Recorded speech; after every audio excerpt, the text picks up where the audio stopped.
Hi everyone, a very good evening to all of you once again. Welcome back to Successpedia Asia Journey to Success Resilience series. And we hope you have a great weekend. Today is Sunday, and we thank all of you for coming onto our platform, our Facebook, our YouTube to join us live. And as you can see today, I have a brand new background. It feels like I'm actually out in near the ocean, but no, still stuck at home in this very own Singapore circuit breaker. All right, very weird to say CB, but yes, it's the CB circuit breaker, extended circuit breaker especially. All right, so today we are very, very lucky. I'm still trying to look for my co-host. My co-host is actually sleeping, which is my pet dog. All right, but today we have a very, very special guest. She is none other than Marie Choo, with vast experience of handling training dogs, and also has a great history of entrepreneurship, especially in the PR and marketing scene in the fashion industry. So without further ado, let us welcome Marie Choo up live with us. Hi, Marie. Hello, hi. Hello. Thanks for Hi. having me on the show. Yeah, you're welcome. I was trying to look for my co-host. He's sleeping lah, so I don't think I want. It's okay. You got a dog behaviorist here. It's fine. Yes. Hi. Yeah. So maybe, Mary, would you like to, or maybe can you share a little bit intro about yourself to the audiences? Okay, well, so my name is Marie Choo. I wear many, many hats. Like what you said before, I used to work in the fashion industry. I've been doing PR and marketing for fashion and luxury industry, all the brands. And then I changed my career to become a part-time lecturer, a dog trainer, a certified fitness trainer, and an Wow. ultra trail runner, raising funds for no-kill animal shelters in Singapore. Oh, okay. Well, something just caught my attention, which is you mentioned ultra runner. Yeah. So what's the difference between an ultra runner and a runner? Well, in a very funny term, an ultra runner is just someone who's crazier, like so you have the usual marathon. So marathon is basically 42.195 kilometers, right? Like we have our Singapore marathon and we have marathon around the world.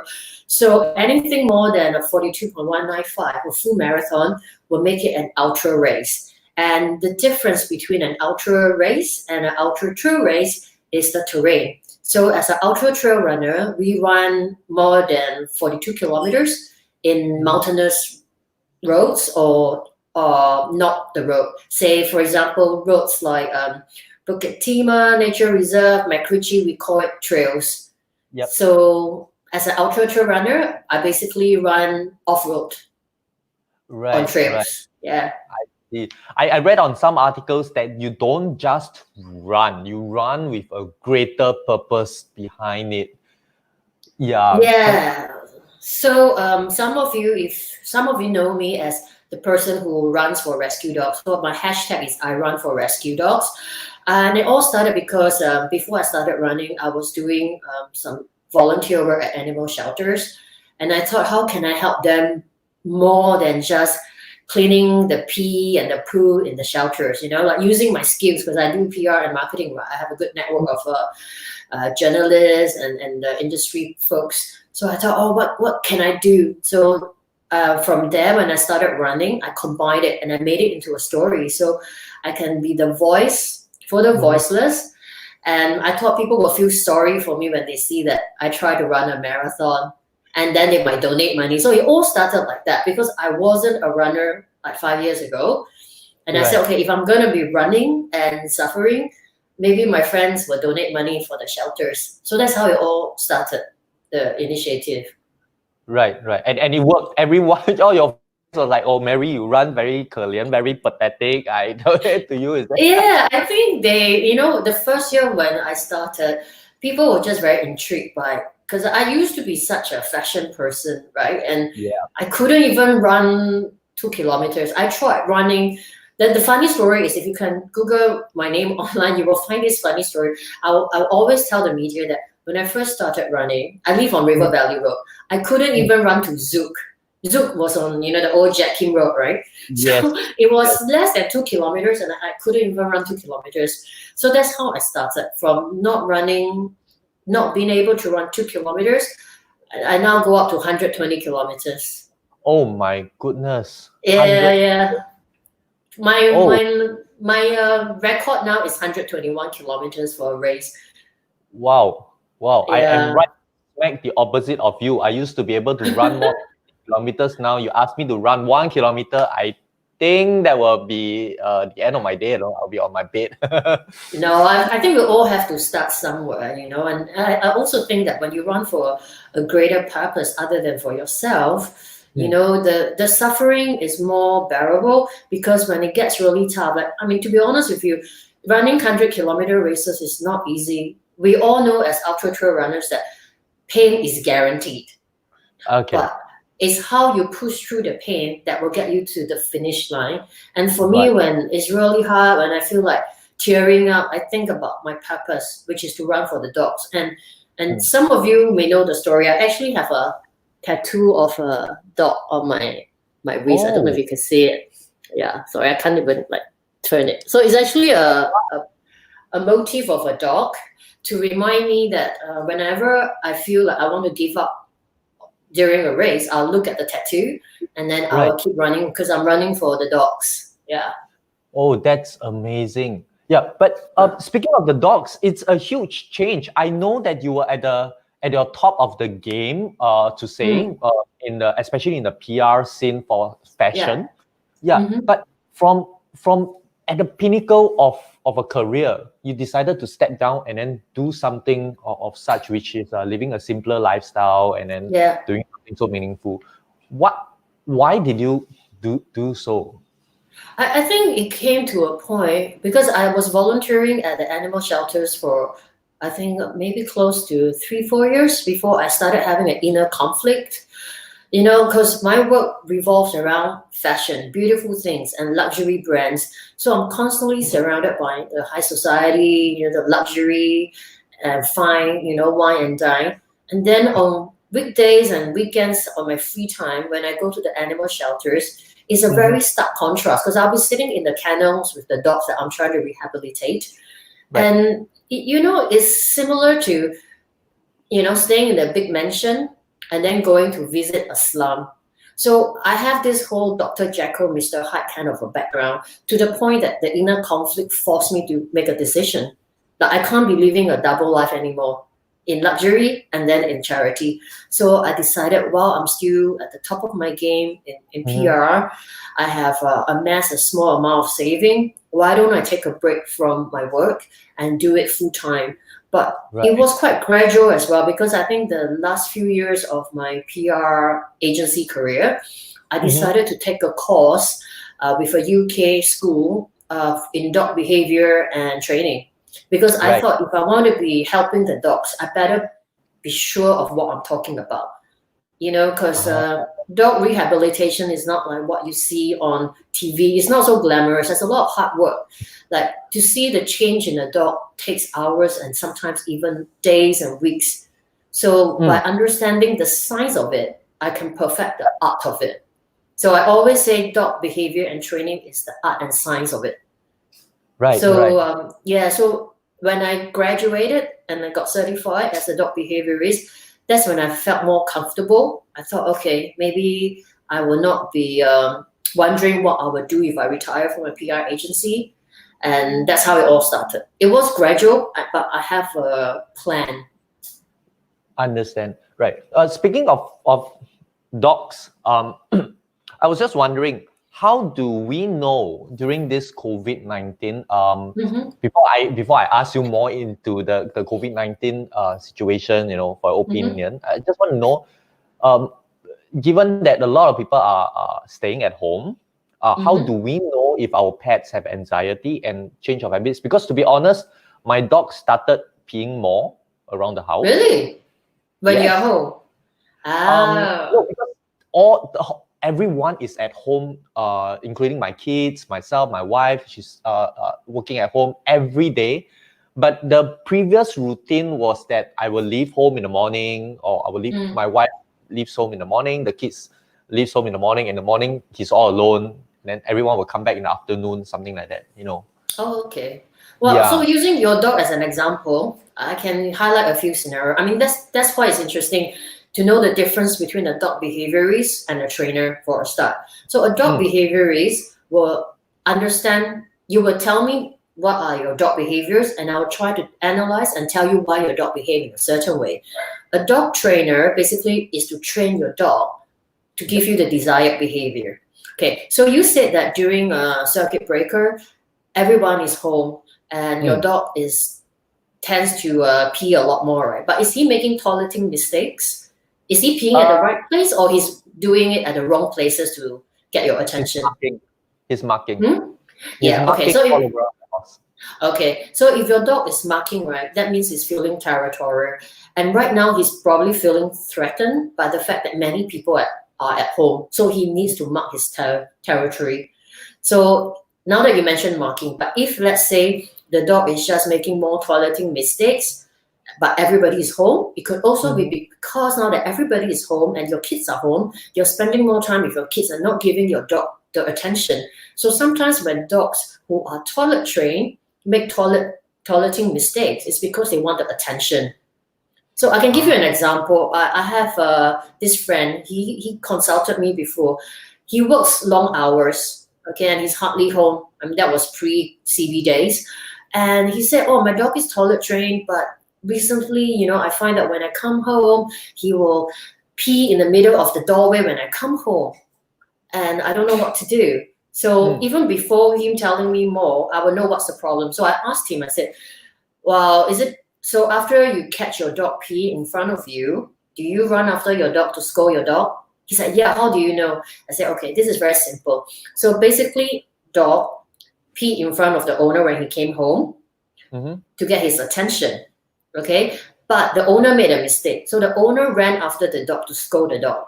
But to the dog is thinking, oh, my owner is playing with me. So every time when I pee, he will run after me and he will give me all the attention. So that was what the dog was thinking, and hence the misunderstanding between dog and human. And yeah, so when I told him what to do, which is to ignore the dog when he comes home. Okay, so if the dog make a toileting mistake, do not chase after the dog. Just clean up the mess quietly, and then go about doing his own thing, like to settle down, prepare dinner, and things like that.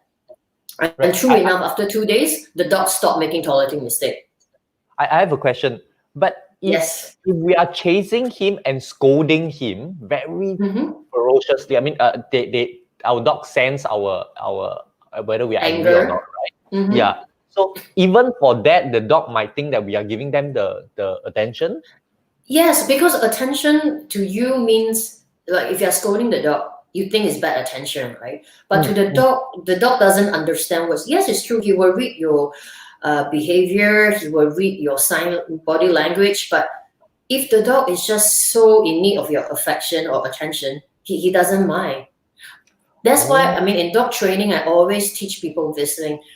In dog training, feedback must be given within 2 seconds. So using the toileting mistake. So for example, if you did not catch your dog making a toileting mistake and correct him within 2 seconds, then you can't even correct him, because after he ran away and you chased him, or you call him to you to scold him, he will misunderstand. So for example, if your dog made a mistake, you called your dog to you, your dog went up to you and you scold your dog.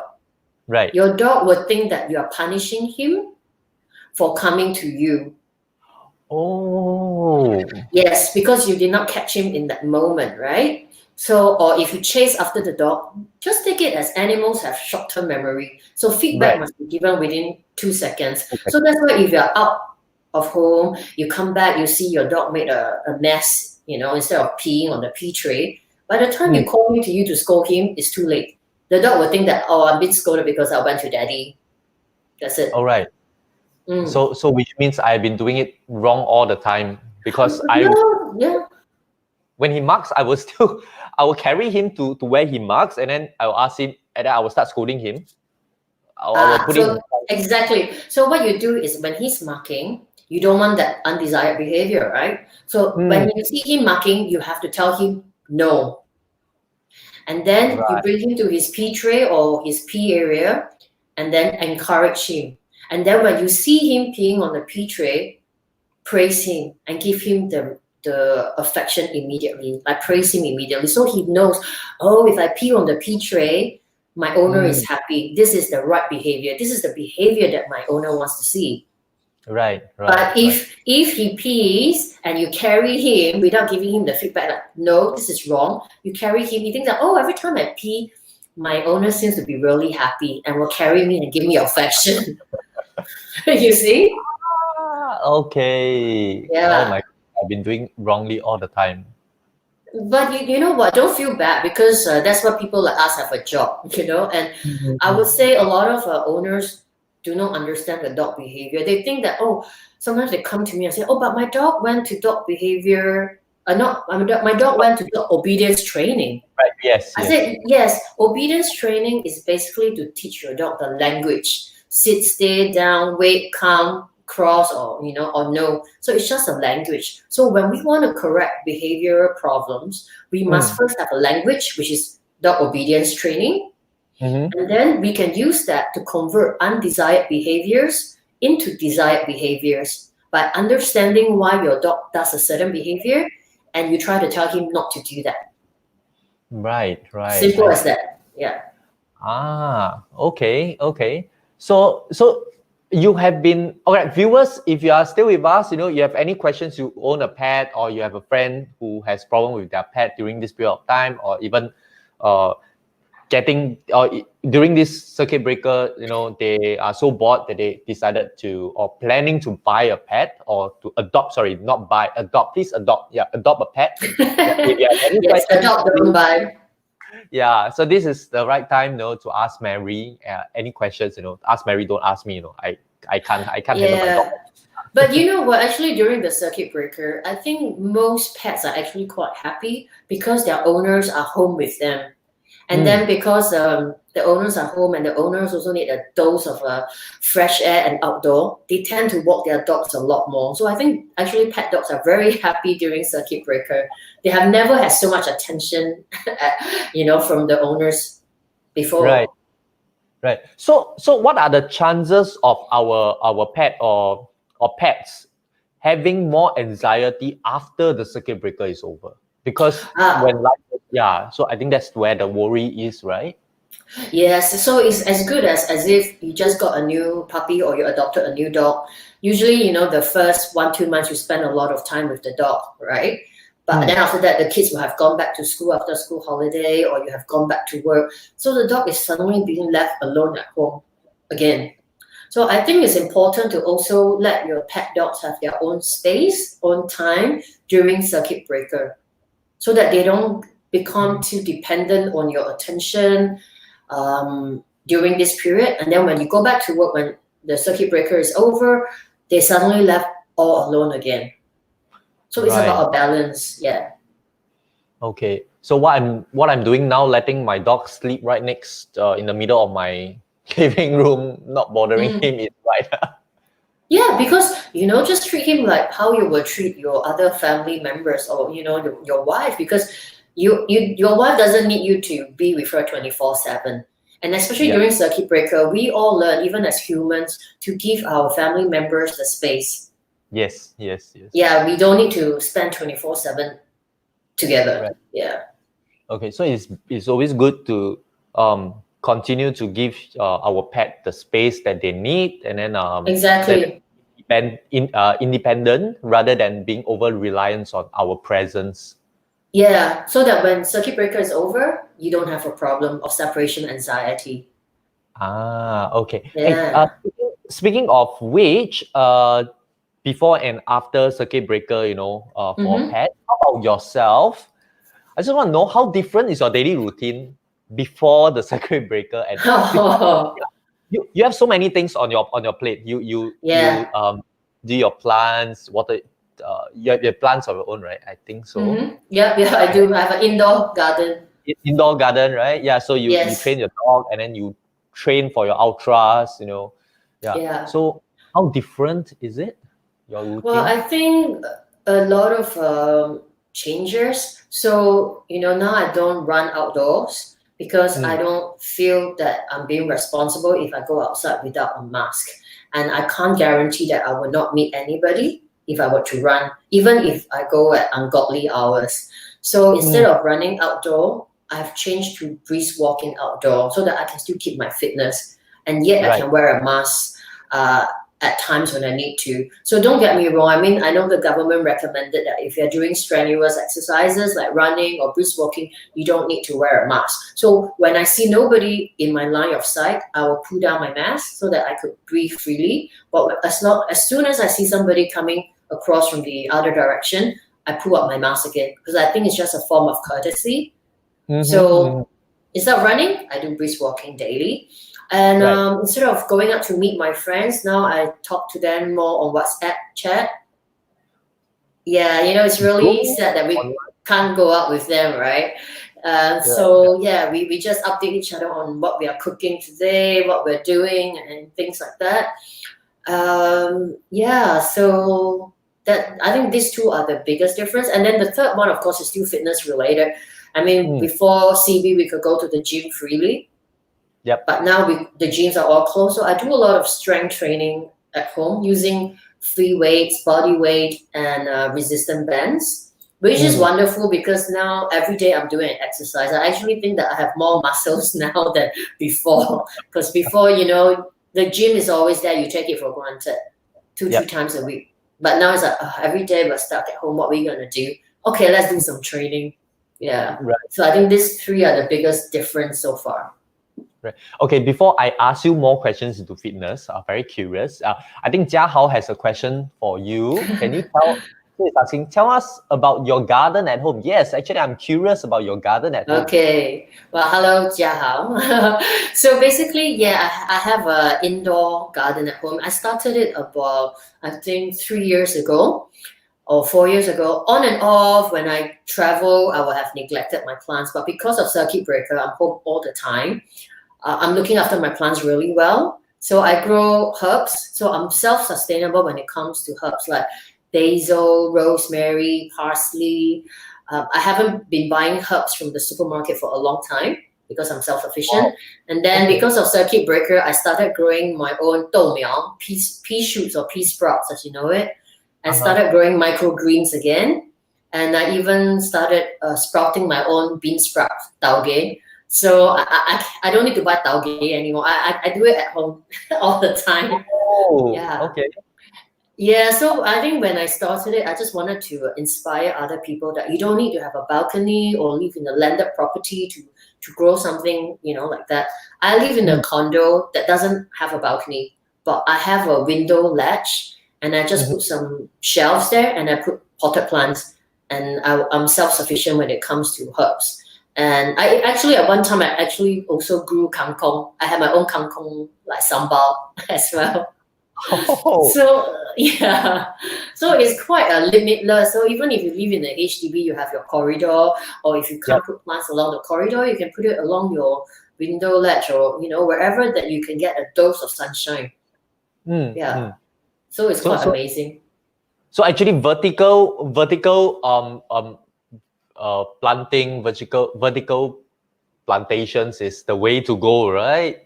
No, I would say it depends. Like some of my friends have a structure which is more like hydroponics, right? But they bought this structure when they don't even have to worry about it. The watering system will take care of itself. I prefer soil. So mine is not even like a proper vertical garden. It's just two shelves, but I have a few of them, and I just put various potted plants. And the easiest way to start is to buy those organic potted herbs from the supermarket. That's how some of my plants started. So what you need to do is for them to grow even bigger and better, you just need to repot them with more soil and then they will grow. Yeah. Or you can go to the nursery to buy the plants if you don't want to start from seeds because it might take months or years. Yeah. Right. Okay, all right. So Jia Hao, I hope Mary answered your question. Yeah, I hope Jia Hao starts growing some herbs too. Yeah, so we also have Crystal giving you a thumbs up. Oh, Crystal Wang, thanks, Crystal. hello. Yeah. Yeah. Okay, yes. So back to our routine. So I'm very curious about this routine where you mentioned you do more strength training at home. as Mm. an ultra runner for especially long distance and endurance, when it comes to strength training, what would you recommend? Sorry, viewers, we divert a bit from the topic for dogs. Okay, yeah, yeah, Yeah, we'll wait but for the questions to come in. yeah. Any questions about dogs? Please send it in. All right.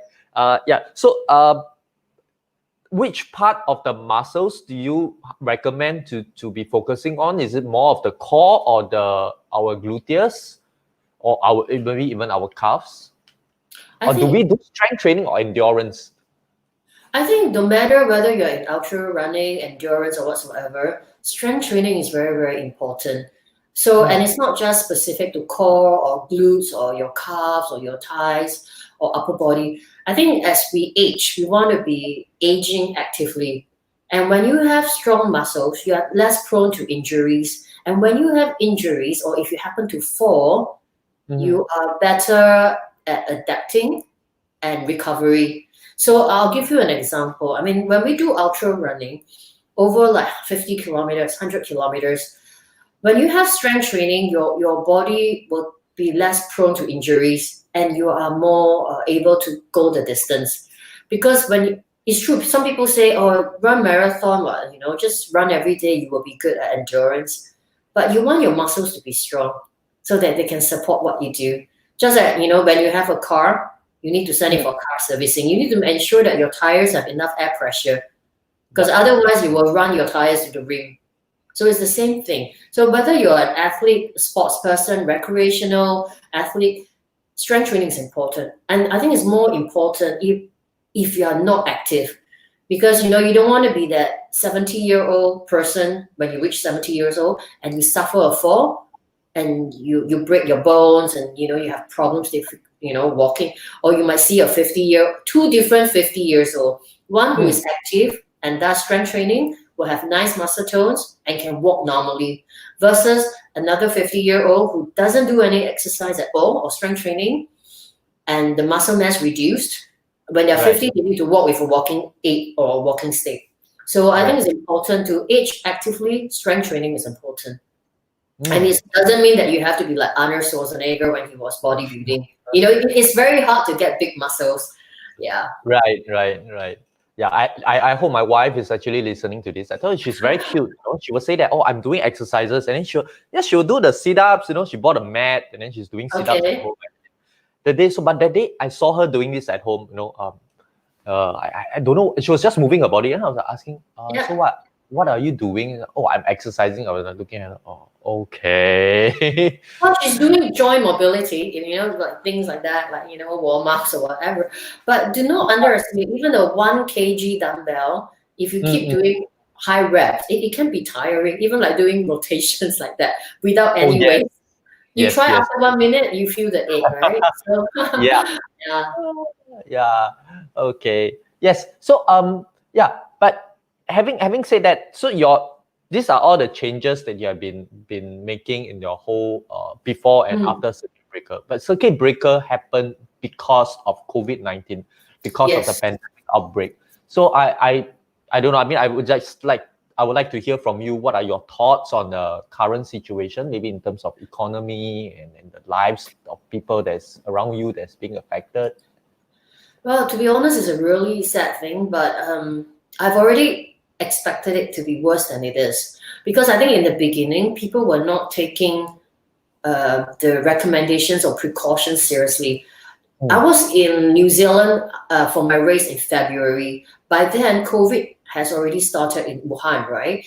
And then Asia, to be honest, Asia countries and Asians like us are more careful because we have seen through like SARS and a few others, pandemic before. So we are quite careful. So at the airport, I was the only one among other Asians, wearing a mask. At that time, the WHO was actually not recommending wearing a mask unless you are a healthcare worker, right? But you will see all the Asians at the airport are quite kiasu, but kiasu is such a negative word. I would say we are more being cautious because we don't want to catch the flu when we're on a flight, or we don't want to catch it at the airport. And so I think Asians started being careful even in February. When I was in New Zealand, then there were 0 cases no cases at all in New Zealand, but they just started to close the borders to Chinese travelers. But then when we came back, we were still quite relaxed about it. So and that's why we're seeing the numbers now. But I think our government is doing a good job. We're trying our best, despite what people are saying. All of us are trying our best. We really don't know about this virus. Some have this very blasé attitude that, oh, it's just a flu virus. Not as many deaths compared to other pandemic. But this is the first virus that crippled our economy within 2 weeks of circuit breaker, and not just Singapore, it's the rest of the world. So I think this is a good equalizer, and it's a good wake-up call for everybody not to be taking it too lightly. So I think it did change this in a way for the lives of many people like us. Economy definitely is affected. People losing jobs, income affected. We learn what to do. Like we can't go out and eat at restaurants anymore. So most of us will learn how to cook. Most of the time, when we're not ordering from food delivery platforms. So I think it's quite interesting. I think after circuit breaker, we will see a lot of fantastic home chefs, amazing fitness trainers, and a lot of gardeners too, like farmer me. I think it helps to remind people that at the end of the day, what really and truly matters. So on a positive note, I think it's great that we just try to be positive, and we try to do self-enrichment programs. And to be honest, I don't know if it's the same about you. I think there are less than 10 people I talk to every day now. I have a few regular chat groups who I chat with, but these are only these few chat groups. Do you talk to many people? I mean, besides your show, of course, but who are the people that you WhatsApp and ask how they are feeling today, or what they are eating today? To be honest, I think still less than 10. I mean, I have a chat group with my ex-colleagues, so with the Ministry of Education, so we have like 10, 15 people inside there. So when you have all these things, regardless if you are poor or rich, important or not, we are all the same humans. We all bleed, right? And food is the common connector. So I think instead of criticizing people about queuing up for bubble tea or whatsoever, I was just having a conversation with my friends. They were saying that, I can't believe it, people were trying to queue up for bubble tea and things like that. I mean, in the past, it would be easy for me to jump on the bandwagon to criticize those people. But then when you look at it, even before pre-COVID days and pre-circuit breaker, people were queuing up outside designer boutiques to go in to shop. So everybody have their own different desire, or I'd say different poison, So it's better and not to criticize other people, I feel, during a time like this. So less judgment on others, because we do not know what they have gone through, or what they, like for example, I think my wife queued up for the bubble tea. She didn't want to be honest, but she went to the mart, and then my daughter texted her, Mommy, we just received the news, no more bubble tea. Do you think you can buy one? And because of the love for the child, exactly, for the kids. But you know what? I was also telling my friend, at least when people queue up for bubble tea, they're all wearing a mask and they practice social distancing. So it's not that bad anymore. And to be honest, I'm not a big fan of bubble tea. But when I heard the news, I actually called on a delivery platform to order bubble tea.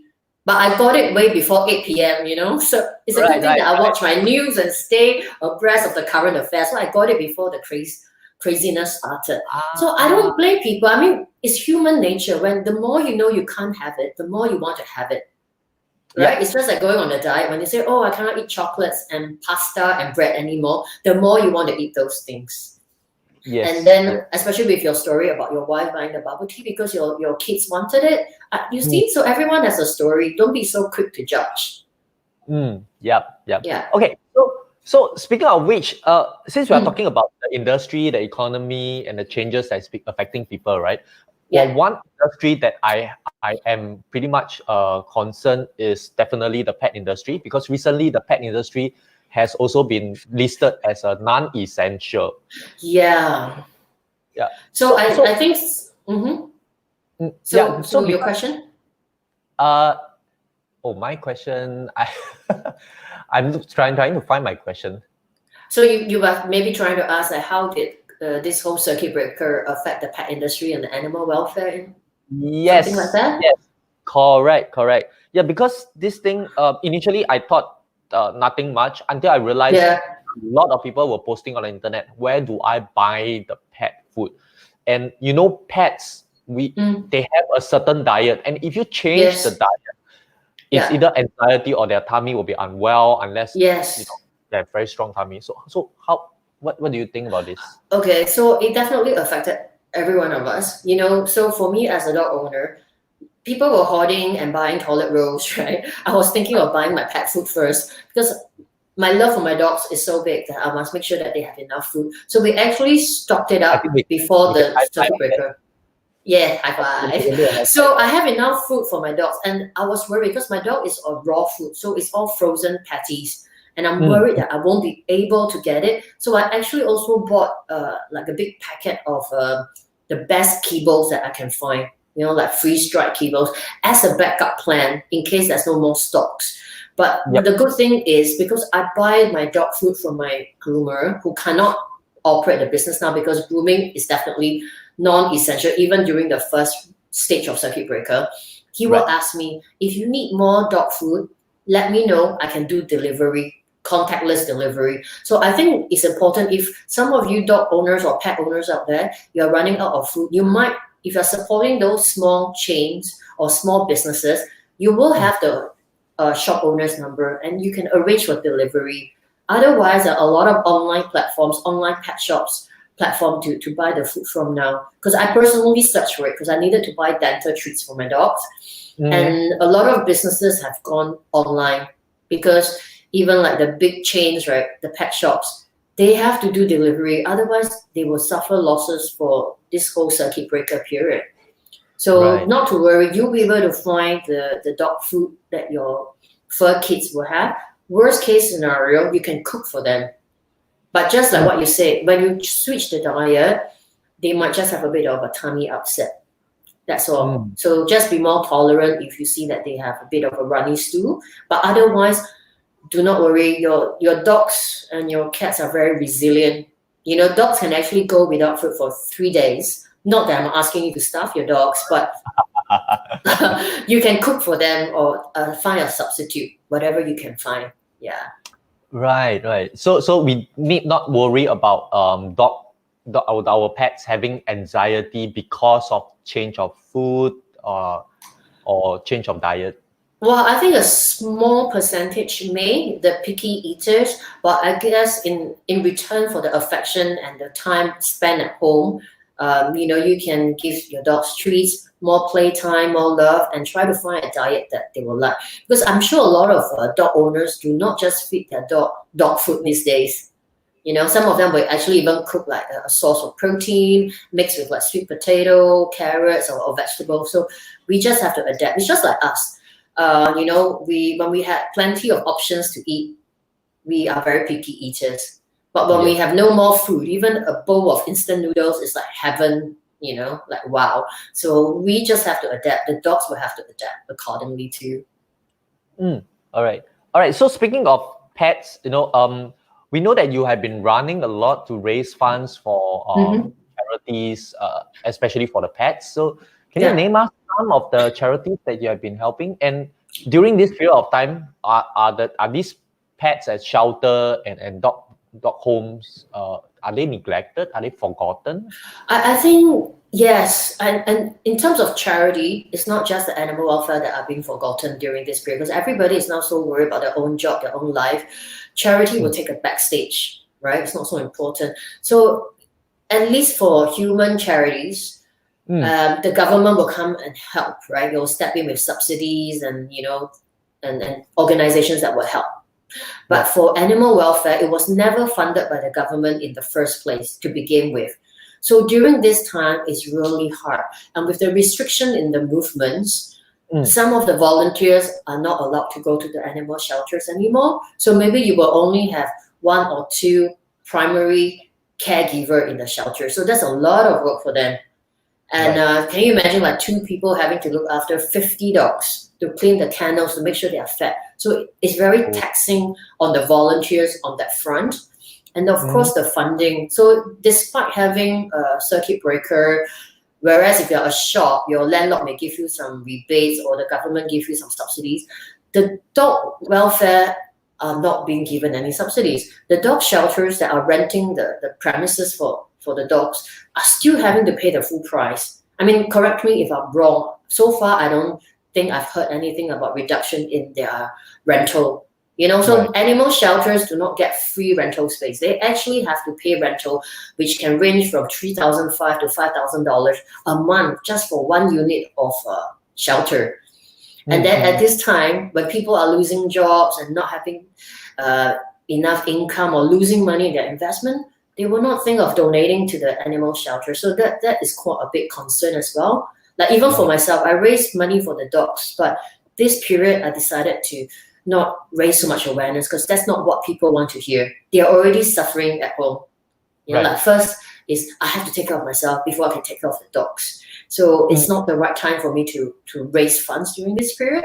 But I have my fundraising is an annual thing. So I have set aside some money that I have raised before COVID. In case the shelters need it, I will have Mm. a couple of thousands to help them out Right. in the Right. meantime. Yeah.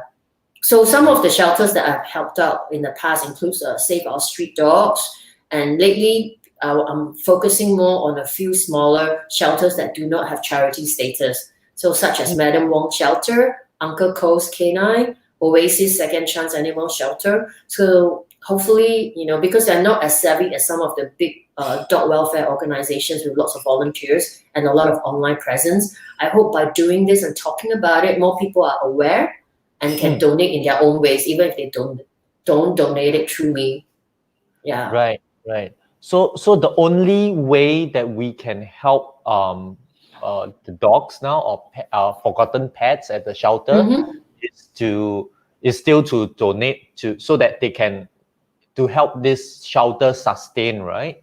Yeah, I mean, you can either choose to donate money, which will help to go with paying of the rental and the vet bills, the medical expenses, because dogs like humans, we don't choose when we will fall sick, whether the Mm. circuit breaker or not. If we are sick, we are sick. If the dogs need to go to the vet, there will still be vet bills. There's no discount, right? And there's Right. no subsidy. So money will go towards helping the rental as well as the medical bills. But if you prefer to donate items, call the shelter in advance or get in touch with me on my Instagram and ask me the three shelters what do they need.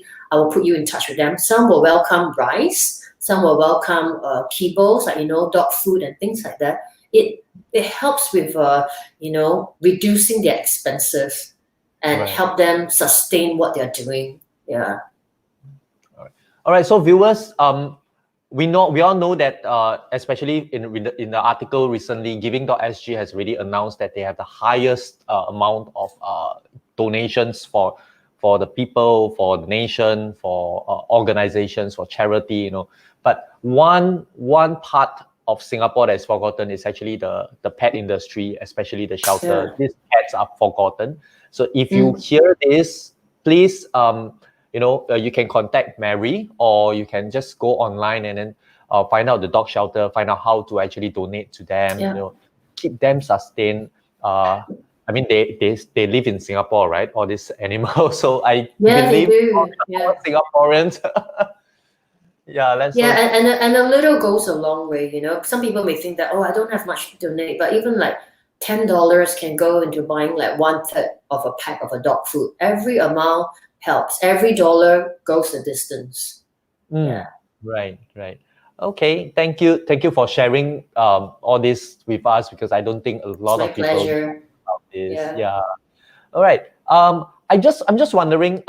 You Mm. sound very positive. Am I right Yeah. to say you are positive? You are still planting and then training, exercising. So is that the way you stay positive and resilient during this period of time, or is that more than meets the eye? Everybody have their own story to tell. This is a hard time for everybody. And of course, I have my fair share of problems and worries. Who doesn't, right?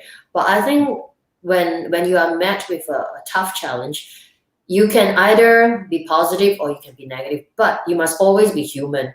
I had my moments even before circuit breaker when I actually will break down and cry to my friends because I'm going through such a hard time, and wondering what am I going to do and things like that. But you sulk, but you get over it. Life still goes on, right? I mean, all of us are stuck together now, and I think that's a consolation. So if you have lost your job, you're not the only one. Many people have lost their job. If your income has been affected, you're not the only one. If your investments have dropped by a lot and you're losing lots of money, you're not the only one. I think what makes COVID-19 different from other economic struggles and viruses, pandemics before, is the fact that we're all united as one. Everybody is suffering. So it's true, right? Everybody's suffering. But if I'm going to be suffering at home, I might as well do something positive about it. So I started learning a new language because I've been watching so much K-drama. I got nothing else to do, like Netflix, right? Netflix. So I decided to, maybe I'll install an app and learn Korean, do a pastime, or I'll do gardening. So I feel happy when I can eat what I grow in case I can't find it at the supermarket. I will exercise at home so that I don't become fat. And after circuit breaker, I have to worry about losing weight. So you just try your best. And I always have this joke, like when you watch movies and those people are in jail, right? In their jail cells, they have nothing to do. So they do push-ups and they train. So by the time they get out of jail, they are super buff and muscular. So I was like, okay, so this is like for all of us. So you can either choose to train or you can just choose to eat and let go. But at the end of the day, when circuit breaker is over, we all have to face the truth. So it's better to do something constructive and positive every day. Right. Hey, speaking of which, I think I must share this story with everyone, which is your latest run. You were in New Zealand, right? Yes. Yeah. So Mary didn't just run; she ran, and then she was after 100 over kilometers, you went into hypothermia, right? Yes.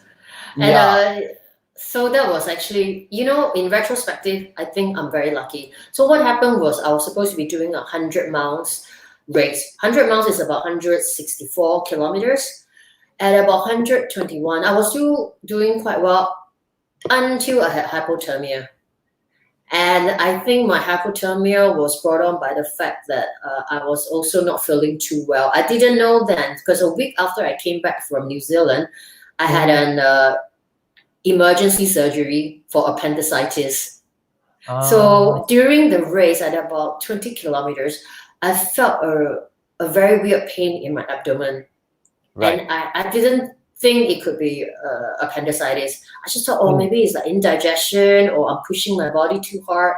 So I was actually breaking out in cold sweat and was reduced to a crawling pace. I didn't know that it was appendicitis in the making.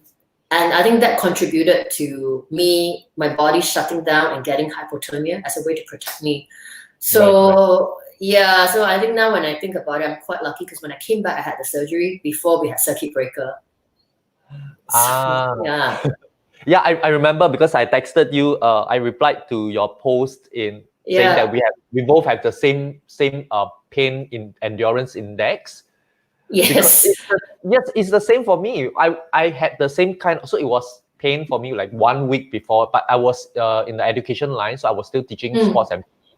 So every day I was still going with a pain until 1 week later, the pain was beyond. So bad, right? It was so bad, but I still drove myself to the hospital and then had to operate immediately. Since we're on this topic, I would like to use this opportunity to raise awareness. So there are two types of appendicitis, right? We have the acute, where people have so much pain, immediately they have to go to the A&E. Or people like us who had chronic. I actually had this pain for 2 years. I didn't know. So I remember I would be telling my coach when I'm running, when I gave him the feedback after, I was saying, coach, I had to stop running halfway because I felt like I was about to faint, like blacking out. And I felt as if I have a rock in my stomach. So he was like, what rock in the stomach, And at the same time, being an ultra trail runner, I'm trying not to be a wimp and find excuses not to run. So I was still running my race. And then the day before my surgery, I was still running 10K. I had the pain, but I thought, hey, don't be a wuss, just go out and run. you know. Right, Maybe right. it's just indigestion or whatever. So I actually ran, and I Hospital. didn't even want, yeah, exactly. So I didn't even want to go to the hospital until my friend Adrian was saying, you know, I think it could be appendicitis because, like what you said, it first started out in the middle, right? It feels like food poisoning or indigestion, but then I think as it got worse, progressively worse, it became a very concentrated dose of pain on the right side. And then it's Yes, so bad that I couldn't even lift my leg, and I had to yes. go to the hospital. And then when the doctor did the examination, he said immediate surgery Yep, because yep. it's gonna rupture. Yeah. Yes. And I think it's the same example. Like, don't take it lightly. It's true if you catch appendicitis at the right time and have a surgery, you won't die from it. But if Mm, it ruptures, you can die from it. Yeah. yep. So Yeah. viewers, please, if you have Yes, get it that checked. sharp pain on your right abdomen, Yes. don't play, all right? Yeah. The two of us are just lucky, to be honest. I really think we're just Yes. yeah, because the I mean, doctor even imagine, yeah, yeah, the imagine I doctor had it in the mountains when during my race. Can you yeah, imagine it would take hours before the helicopter was be able to get to me and send me to the hospital? I would have died by then. So I thank my body for holding up till I came back. Yeah. yeah. So yes, I still remember the doctor scolding me. You know, still asking me why are you driving here? You need to be operated immediately. I was looking at the doctor. Okay. Yeah, Because but nobody told us appendicitis is serious and it's this painful, right? mm, yep, yep. Yeah. But now I know and I keep sharing with other people. Okay. Yes. Oh, I think you have one more. Oh, Adrian is here. Adrian is Hey, clapping. Adrian, my Adrian, lifesaver. yeah, he's clapping. Yeah, he must be at home like that. Hey, I saved your life. Yeah, he did. He actually, and with another friend, Jenna, who told me to really go to the hospital. And Adrian was really kind. He sent me, he wanted to go to the hospital with me that night, but I went in the morning instead. Yeah. Okay, okay. Yeah. We still have some time. So I just want to hear from you one final thing related to marketing. So you were Mm-hmm. in your industry for especially in the PR and fashion. I just Mm. want to know how much do you think have changed ever since you left the industry? Okay, I think the two biggest game changers, number one is social media. Because when I was still doing my PR in my agency, influencers were just coming on board. You know, like we still respect our traditional media a lot, and influencers are just coming on. And Right. then the number two game changer is COVID-19 because now everybody's working from home. Everybody's doing their business online. Even like for your show, you know, we are broadcasting this through a platform that is different from traditional TV channels. Mm-hmm. So, and also if I were to talk more about the influencer, a lot of businesses are now very, very savvy. They now know the difference between key opinion leaders and just mere influencers. So when influencers first came onto the scene, it was all about how many followers you have. Mm, Wow, you have 1 million followers, you have 50,000 followers. Good. I want you to endorse my products. right. But these days, the businesses and brands are smarter. They have agency who will check the background of the influencers and they'll Mhm. actually know who are the one buying followers, who are the one buying likes. So I Right. think maybe it's not 100% yet, but more and more businesses are coming to realize this. And I think it's Mm, important as a brand, as a business, you need to check who you're associating yourself with and right. always do background check because all it takes is one scandal or if you are and paying an influencer an amount of money and they have 50,000 followers but only 5,000 are real followers. And the Right. other thing is numbers is not everything. It's conversion to action and to Mm, sales. mm, mm. I think there was a report last year. I can't remember the name. This lady overseas, she had like 1 million followers or something, and she wanted to do a startup. So all she needed to do was to ask her followers to commit to buying her fashion range. If they can commit a pre-purchase, the manufacturer will produce it. Mm. Surprisingly, she couldn't even sell one. So having 1 million followers doesn't mean you can convert it to sales. That's one thing. Right, right, And I right. think now a lot of businesses, rather work with key opinion leaders. So key opinion leaders are people who may not have a lot of followers, but their followers are quality. So that clearly explains and illustrates the difference of quality over quantity. And that's how businesses should be more careful these days. Do background check and check on your people, your ambassadors, or who are associated with you. Do they really have the good followers, or are they buying likes and followers? Yeah, so I think that has really changed the game and the landscape for marketing and PR these days. Yeah. I think maybe just in my opinion, because I'm also Success Video is very much into a little bit of PR and but majority for the marketing scene.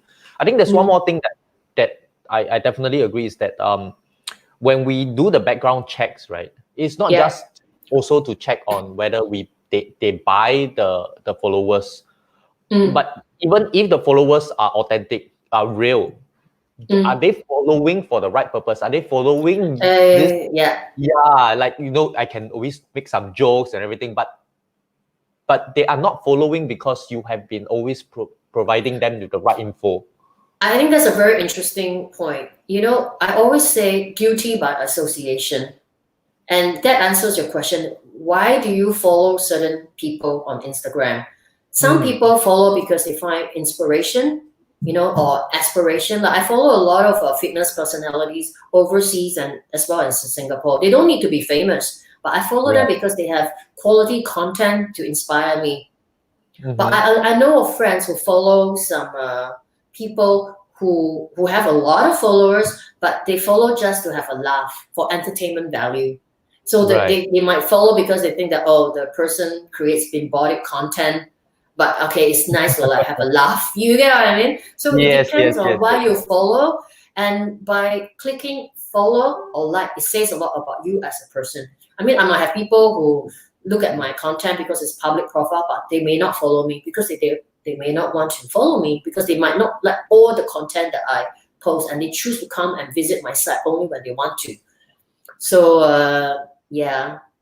I don't know how many followers you have or how many are you following. And who do you follow? My personal one or Success Video Asia? or maybe your personal one then.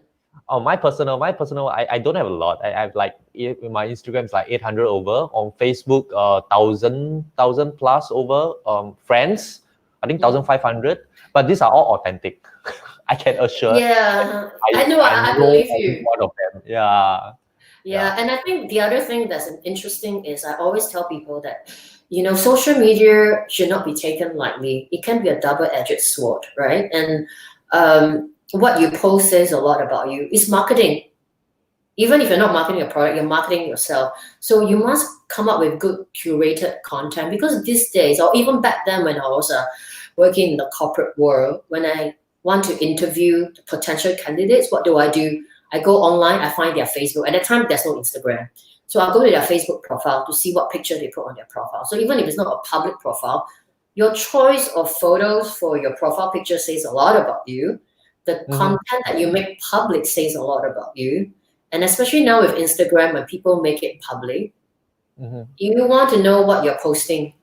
Like for me, if you go to my Instagram, it's mainly dogs, fitness, or scenery, because I love landscape photography. And because I work with certain brands, being their advocates and ambassadors, I have this responsibility of what I post on my social media. Because whatever I do, people associate it back to the brand. So I think if you work with certain clients, certain brands, your responsibility is even greater, other than just yourself.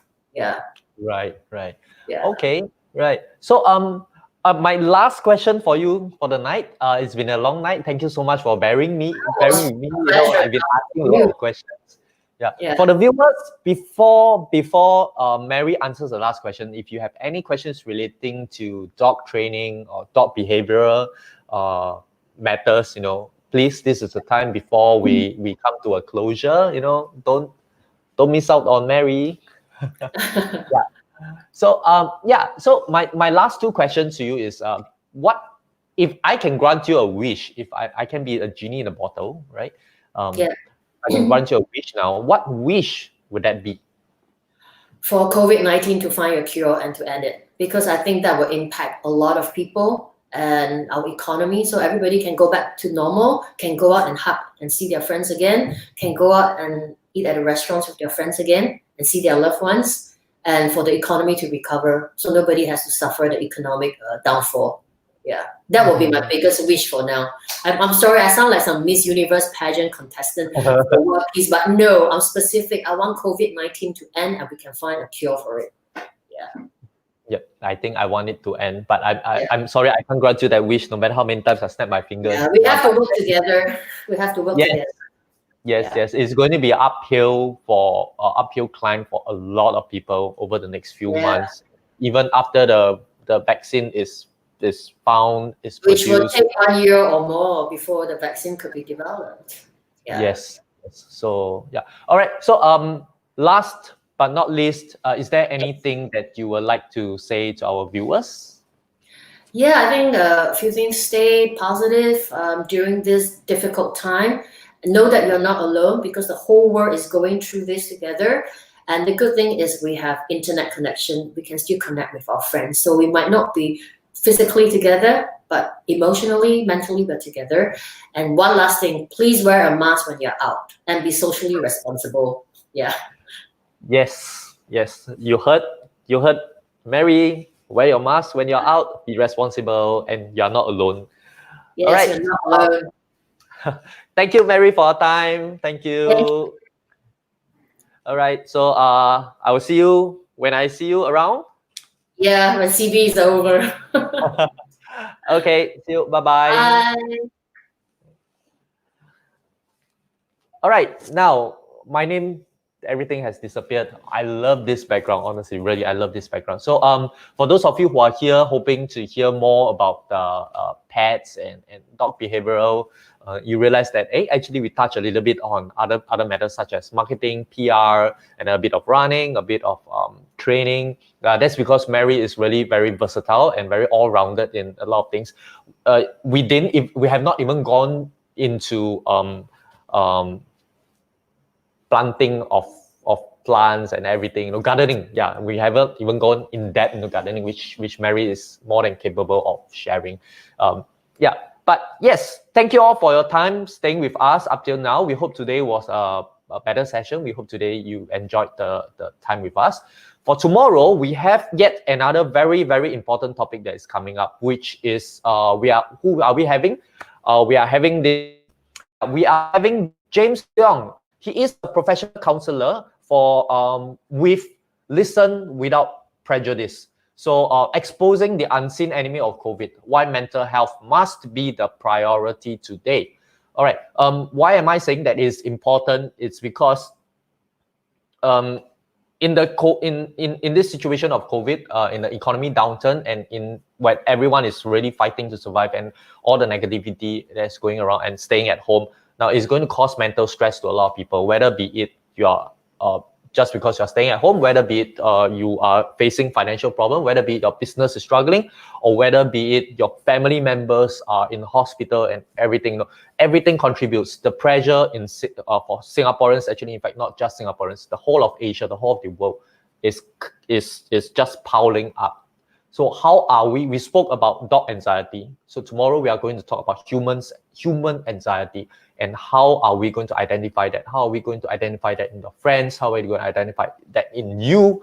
How are we going to take measures for people who are facing depression? Because one thing very important is that the mental well-being sector has been declared as non-essential, and we are we are here for each other, and we are the only ones that is around for each other, So stay with us tomorrow. Join us. Have a great conversation with us and the counselor. So Desmond, your host for tonight, signing out.